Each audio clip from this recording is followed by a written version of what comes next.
nanti insya Allah akan dinaungi malaikat walaupun terlambat. Ada yang mengatakan walaupun cuma menengok doang, gitu ya.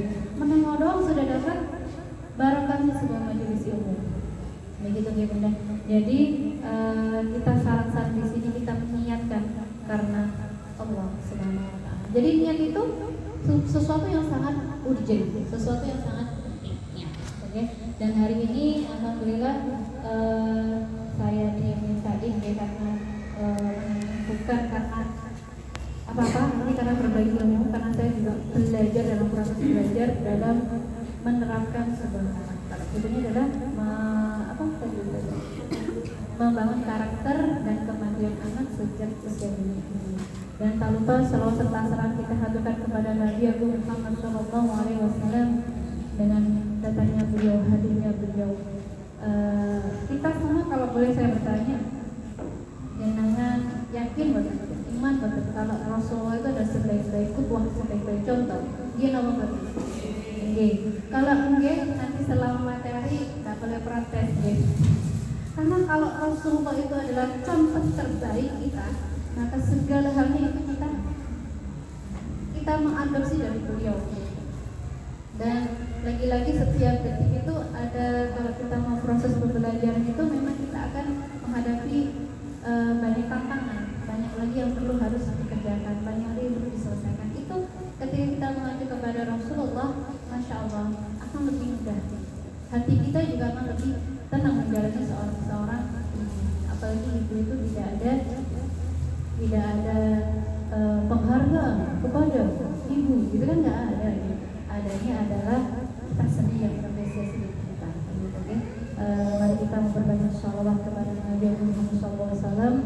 Semoga kita yang mendapatkan syafaat di yaumil akhir. Baik, karena saya diberi waktu 1 jam saja, insya Allah 1 jam saja. Itu kita manfaatkan dengan sebaik-baiknya. Tadi dibuka dengan al-duha, yang artinya demi waktu duha. Dengan merasa bosan di akhir-akhir ini, rasanya habis bangun tidur lagi, kayaknya udah cepet banget. Gini, apa saja? Dengan juga, kayaknya sudah sekolah lagi, kayaknya sudah kerja lagi, kayaknya sudah nyiapin anak-anak lagi. Karena memang waktu semakin hari semakin cepat. Nah, kalau sudah waktu semakin hari semakin cepat, adalah berarti produktivitas kita harus ditambah karena waktunya semakin sempit. Waktu semakin sempit, kita siapkan dengan segala produktivitas kita lebih baik. Dan alhamdulillah sebelum kita masuk ke sini, mari kita sarang-sarang bersama sholawat itu benar sakit. Buat apa sih salawat idul muluk itu? Salawat idul muluk itu adalah untuk membersihkan hati kita pertama, yang kedua adalah membersihkan niatan-niatan kita ke sini adalah lillah. Mungkin baca Allahumma sholli ala sayyidina Muhammadin tibbil qulubi wa dawaiha wa afiyatil abadani wa shifaiha wa nuril absari wa diyaiha wa ala alihi wa sahbihi wa sallim. Alhamdulillah, ya, membangun karakter dan kemandirian anak. Di sini wali murid playgroup TK. Nggih, betul. Pripun kabarnya Bunda sedaya? Alhamdulillah. Pun sarapan?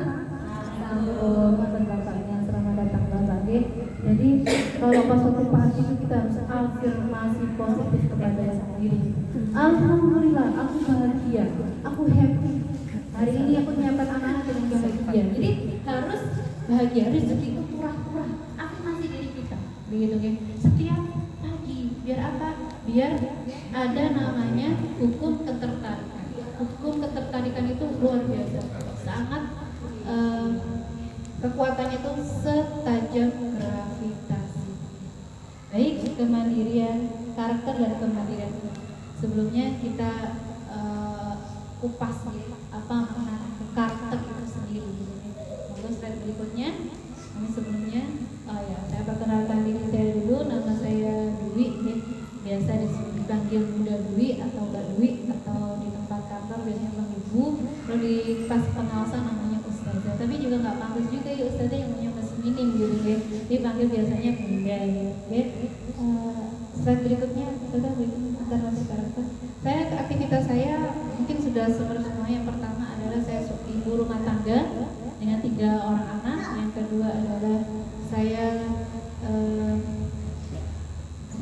aktif di Rumah Keluarga Indonesia. Yang ketiga saya sedang membawai di Rumah Preneur Ani, dan alhamdulillah lagi sedang berbisnis di KDS Hotel Jombang.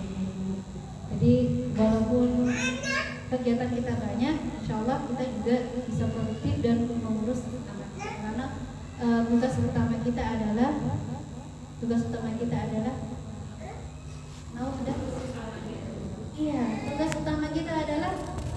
mengurus anak. Allah nggak akan tanya, "Wih, kamu kemana? Kamu bisnismu?" Nggak tanya. Allah nggak akan tanya. Yang pertama dihisab dulu setelah sholat adalah tanggung jawab kita sebagai seorang istri, sebagai seorang istri dan baik.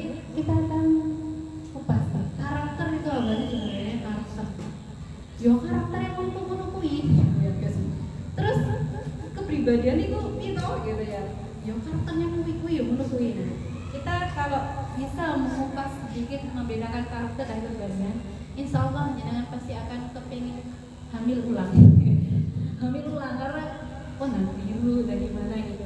Jadi pas waktu saya mendapati ilmu karakter, saya berdiri ya, karakter dan kepribadian itu akhirnya saya praktekkan di anak ketiga tuh karena anak pertama masih belajar, anak kedua masih belajar, baru anak ketiga inilah saya praktekkan namanya karakter dan kepribadian. Jadi karakter itu adalah sifat yang melekat yang ada pada diri seseorang yang terbentuk oleh lingkungannya. Karakternya itu pemarah karena lingkungannya. Karakternya itu bohongan karena lingkungannya. Karakternya itu emosian juga karena lingkungannya. Karakternya suka bersilat lidah itu juga karena lingkungannya. Karakternya apalagi ya karakternya? Oh, dia lari dari tanggung jawab, itu juga dari lingkungannya. Nah, apa sih bedanya dengan kepribadian? Boleh saya tunjuk saja. Nah, kalau kepribadian adalah sifat diri yang nampak saat berinteraksi dengan lingkungan. Jadi dia itu bawaannya sudah dari hamil. Kalau jenengan hamilnya dulu nangis saja, anaknya nanti nangis saja terus, dikit-dikit aku itu gini, ya kan nggak apa-apa begitu, gitu. Tapi bagi dia tuh berat banget, karena pas suatu hamilnya kita bawaannya sedih, ada yang bawaannya cuek gitu ya, karena anaknya pas waktu kita hamil itu happy banget, cuek banget sama orang biarin aja gitu ya. Itu kita pas waktu proses di dalam kandungan itu mempengaruhi kepribadian anak saya yang pertama gitu ya. Anak saya yang pertama kepribadiannya itu introvert, kan nggak main kan, enggak, aku suka di rumah baca buku, kalau main itu capek gitu ya, mau ketemu orang capek, udah energi itu habis gitu. Kalau yang pertama, karena pas waktu hamil ini juga sama saya seperti itu, suka di rumah, suka lebih ke introvert, narik diri gitu rasanya, menarik diri gitu, nggak mau kalau kumpul orang itu kayak toxic gitu. Kalau dulu bahasanya kayak toxic gitu, enggak ya, sebenarnya enggak juga, cuma akunya yang overthinking, karena sayanya yang overthinking. Jadi sampai sekarang anak-anak juga overthinking, jangan-jangan nanti begini bunda, terus nanti kalau begitu begini bunda, jadi wow begitu. Jadi itu adalah bawaan dari rahim. Jadi siapa yang membentuk kondisi? Jadi kalau kita pas waktu kita kondisi hamil, maka yang pertama adalah bersyukur. happy, bahagia. Yang kedua adalah membiasakan kebiasaan baik. Lalu yang ketiga, yang keempat adalah membiasakan membaca. Dulu anak-anak saya biasakan untuk mengisi BTS misalkan, atau belajar aneh-aneh gitu, fisika dibaca gitu. Akhirnya ngefek anak, masya Allah. Terus yang kedua, anak yang kedua tuh tipe-tipenya tuh cuek banget. Gimana itu misalnya panggil gitu, Ain, udah cuek banget. Karena di posisi itu saya benar-benar cuek sekali ya. Lo jual, gue beli gitu kalau bahasanya, cuek sekali.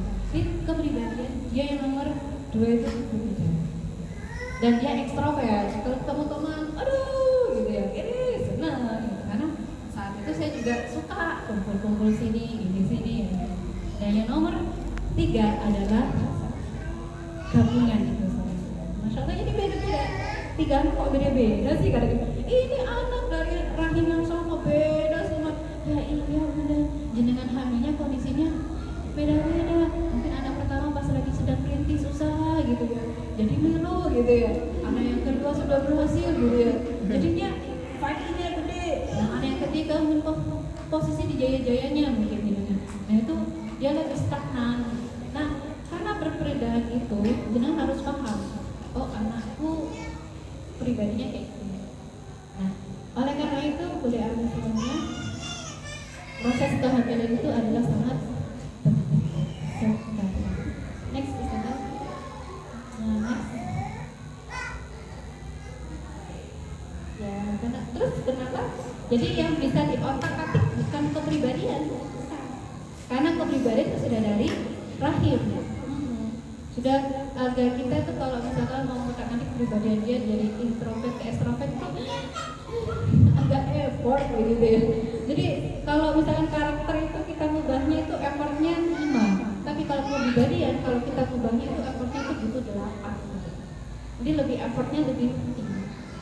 Saya dulu yang nggak suka kumpul-kumpul, akhirnya mau kumpul-kumpul karena mungkin karena karena harus dan kewajiban. Akhirnya ya bukan introvert lagi, tapi diambil kayak tengah-tengahnya. Kalau ketemu habis ngisi begini, jadi introvert itu adalah dia ngumpulin energinya di mana gitu. Kalau introvert dia akan ngumpulin energi ketika dia sendiri baca buku kayak gitu. Kalau extrovert healing kemana-mana, itu dia sedang mengumpulkan energi. Misal ingin jajan atau kemana-mana jangan dimarahin, bisa jadi dia sedang mengumpulkan energi. Energi saya tuh harus ketemu alam gitu ya, karena dia ekstrovert. Jadi harus ngumpulin energi. Nah kalau introvert enaknya kalau punya introvert di rumah aja selesai. Maksudnya di rumah duduk manis dia selesai gitu. Kalau extrovert dia harus diajak jalan, alun-alun kemana, itu baru energinya nambah. Jadi beda. Ini karakternya, bedanya apa ya? Itu yang harus tahu. Jadi kenapa karakter itu yang dibumingkan di pendidikan?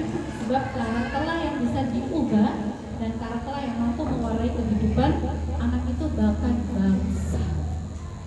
Kenapa bisa sampai segitunya ya? Jadi kalau misalkan